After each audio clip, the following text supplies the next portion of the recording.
Western recorders on Sunset Boulevard had 3 studios and a reputation for capturing sound so clean you could hear a singer's breath between phrases. Studio B was the smallest, built for intimacy. Vocal booth, control room, 20 feet of soundproofing between them. The session had been booked for 8 p.m. It was now 11:47 p.m. and they hadn't recorded a single usable take. Frank Sinatra stood in the vocal booth, headphones around his neck, looking at the lyric sheet for the 14th time. The song was Come Rain or Come Shine, written by Harold Arlen and Johnny Mercer, a torch ballad about devotion so complete it transcends circumstance. Sinatra had been singing it in clubs for 2 years, knew every phrase, every breath, every emotional shift, but tonight he was singing it for Voyle Gilmore. Gilmore sat in the control room behind the mixing board, 41 years old, Columbia Records producer, a man who'd worked with Bing Crosby, Dinah Shore, Tony Bennett. He wore thick glasses and had a habit of cleaning them when he was thinking, which meant he'd cleaned them 11 times in the last 3 hours. The problem wasn't technical. The orchestra, 18 pieces conducted by Axel Stordahl, had nailed their parts on take 3. The microphone was capturing Sinatra's voice perfectly. The tape was rolling without issues. The problem was interpretation. "Frank, let's try it again," Gilmore's voice came through the headphones. "But this time on the line, I'm gonna love you like nobody's loved you. I need you to build more. Start soft, crescendo into nobody's loved you. Really sell the passion." Sinatra pressed the talkback button. "That's not how the line works. It's how the audience will respond to it. They need to hear the emotion building. They need to feel it. They'll feel it if I sing it true, not if I manufacture it." Gilmore cleaned his glasses.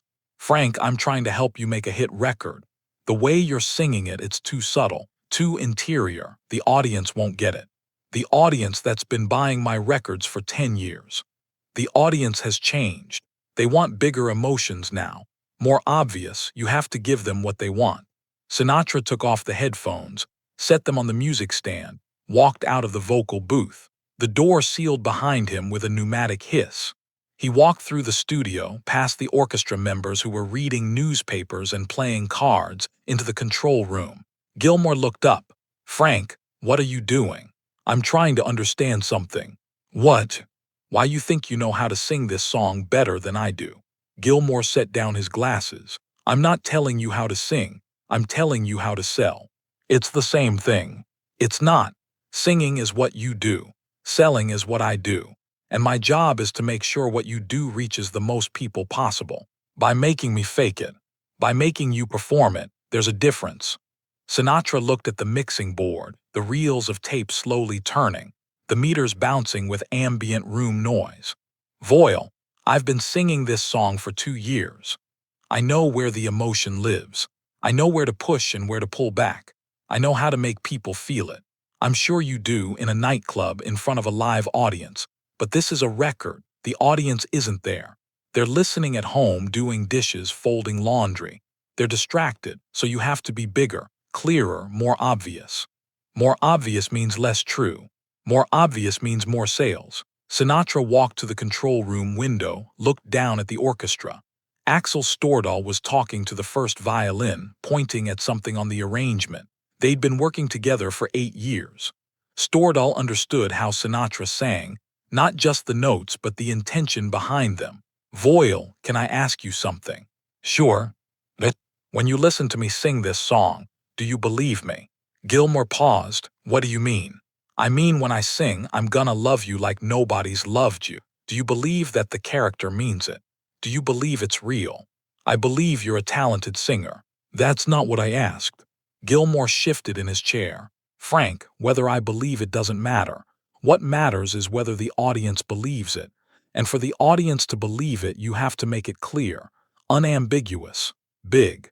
And if making it big makes it fake, then it's fake in a way that sells." Sinatra looked at him for a long moment. "I can't work like that. Frank, I can't sing something I don't believe. I can't perform emotion I don't feel. I can't fake my way through a song just because you think it'll sell better. I'm not asking you to fake anything. I'm asking you to project. Projection is technique. What you're asking for is manipulation. You want me to manipulate the audience into feeling something by performing something I'm not actually feeling. Gilmore stood up. Frank, I've produced 200 records. I know what works, and what works is clarity. Emotion the audience can understand without working for it. That's not manipulation. That's communication. Then we have different definitions of communication. Apparently, they stood in the control room, two men separated by a mixing board and a fundamental disagreement about what music should do. Finally, Gilmore said, "Frank, it's almost midnight. The orchestra's been here for 4 hours. We need a usable take. So I'm going to ask you one more time. Can you sing the line the way I'm asking?" "No, even if it means we don't finish the session." Even then, Gilmore looked at the tape machine, the orchestra below, the clock on the wall showing 11:52 p.m. "Then I guess we're done for tonight." "I guess we are." Sinatra walked out of the control room, down the stairs, through the studio. The orchestra looked up as he passed. Axel Stordahl stood. "Frank, what's happening?" "Session's over, Axel. We didn't get a take." "I know. So what do we do?" Sinatra stopped at the studio door. "We find a producer who understands the difference between selling and selling out." He left. Voyle Gilmore sat in the control room until 1:30 a.m. listening to the 14 takes they'd recorded. Every single one was technically perfect. Sinatra's pitch was flawless. His timing was exact. The emotion was there, subtle, controlled, real. But it wasn't what Gilmore wanted. It wasn't big enough, obvious enough, commercial enough. At 8:47 a.m., he called his boss at Columbia Records. "We have a problem with Sinatra." "What kind of problem?" "He won't take direction. I'm trying to produce a hit and he's treating it like art." "It is art. It's a commercial record. There's a difference." His boss was quiet for a moment. "Voyle, how many takes did you do?"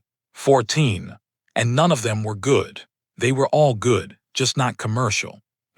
Let me ask you something. If Sinatra sang it his way and it sold 200,000 copies, would you care that he didn't do it your way?"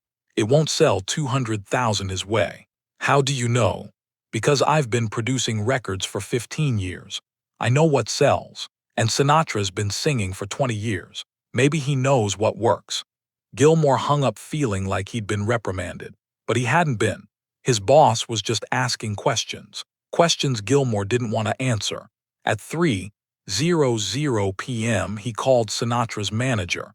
"We need to reschedule the session. Frank won't work with you again." "That's not his decision. He's under contract. The contract says he'll record. Doesn't say who produces. I'm the assigned producer." "Then unassign yourself." Gilmore felt his face go hot. "You're telling me Frank Sinatra won't work with me because I tried to help him make a better record. I'm telling you Frank Sinatra won't work with you because you tried to change how he sings. And how he sings is what makes him Frank Sinatra." The call ended. Gilmore sat in his office, looking at his production notes, his sales projections, his carefully constructed plan for making Come Rain or Come Shine into a hit. And he realized something. He'd been so focused on what the audience wanted that he'd forgotten to ask what the song needed. Frank Sinatra re-recorded Come Rain or Come Shine at Capitol Records with producer Voyle Gilmore. Not the same Voyle Gilmore, different one. This Gilmore had moved to Capitol, offered Sinatra a contract and made one promise. "I won't tell you how to sing." They cut the song in 2 takes. Sinatra sang it exactly the way he'd wanted to sing it. Subtle, interior, true. The emotion building not through volume but through meaning. The line, "I'm gonna love you like nobody's loved you," delivered with quiet certainty instead of theatrical passion. It wasn't the biggest hit of Sinatra's career, but it became one of the most enduring. 70 years later, people still play it at weddings. Because the emotion Gilmore wanted to manufacture. The obvious, big, clear emotion fades fast. But the emotion Sinatra was trying to capture, the real, complicated human emotion, lasts forever. Axel Stordahl worked with Sinatra for 12 years, arranged hundreds of songs, conducted thousands of sessions. In 1963, a young arranger asked him about working with difficult singers. "What do you do when a singer won't do what the producer wants?" Stordahl smiled. "Depends on the singer. Some singers are being difficult because they're scared or lazy. Some singers are being difficult because they're right. How do you tell the difference?" You listen to what they're trying to do. If they're trying to protect their ego, they're being difficult. If they're trying to protect the song, they're being right. And Sinatra was always protecting the song, even when it looked like he was protecting himself. The first Voyle Gilmore, the Columbia producer who walked away from Sinatra, stayed at Columbia for 6 more years. He produced successful records, worked with talented artists, had a respectable career. But he never forgot Studio B in 1967. He retired and taught production at Berkeley. On the first day of every semester, he told the same story. I once spent 4 hours trying to get Frank Sinatra to sing a line the way I thought it should be sung. And he refused, walked out of the session, refused to work with me again. And I thought he was being difficult, thought he was being a prima donna, thought he didn't understand how the business worked. Students would wait for the punchline. Turns out I was wrong. He understood exactly how the business worked. He just refused to let the business change how art worked. And that's the difference between a singer and an artist. Singers do what you tell them. Artists do what the song tells them. And if you're lucky enough to work with an artist, your job isn't to change them, it's to capture them. Here's what happened in Studio B. A producer wanted a performance that would sell. A singer wanted a performance that would last. They were both right and both wrong. Gilmore was right that obvious emotion sells faster. Sinatra was right that true emotion sells longer. But only one of them understood that art isn't about choosing between selling and lasting. It's about refusing to sacrifice one for the other. In 1981, someone asked Frank Sinatra about the hardest part of his career, the fighting. Not the fighting, the temptation. To do what? To give them what they wanted instead of what the song needed. Producers, executives, audiences. They all wanted me to be bigger, louder, more obvious. And it would have been easier to just do it, to perform the way they expected, to fake the passion instead of finding it. Why didn't you? Because faking it once means faking it forever. And I didn't want to be the guy who faked it. I wanted to be the guy who meant it. Even when meaning it cost you sessions, contracts, money. Especially then. Because the stuff you walk away from defines you as much as the stuff you walk toward. Come Rain or Come Shine was recorded 17 different times by Frank Sinatra over his career. Live performances, studio sessions, television specials. Every version is different, every version is him. But the one from that night in Studio B, the one they never finished, the one Voyle Gilmore wanted changed, doesn't exist. And maybe that's better. Because the take they did finish 3 weeks later at Capitol is the one people remember, the one that mattered, the one that was true. And truth, it turns out, was all Sinatra ever wanted to sell. So here's what you have to decide. Would you have sung it Gilmore's way? Given the producer what he wanted, made the commercial choice, done what you were told by someone with 15 years of experience who promised it would sell? Or would you have walked out of that vocal booth at 11:47 p.m., walked past the orchestra, walked away from the session, knowing you might never work with Columbia again, knowing you were choosing artistic integrity over professional security? Because Frank Sinatra walked, and for 3 weeks nobody knew if he'd made the right choice. But 70 years later, we know. The song lasted, the truth lasted, and the version Gilmore wanted, the bigger, louder, more obvious version, never existed. Would you have built the crescendo, or would you have sung it true?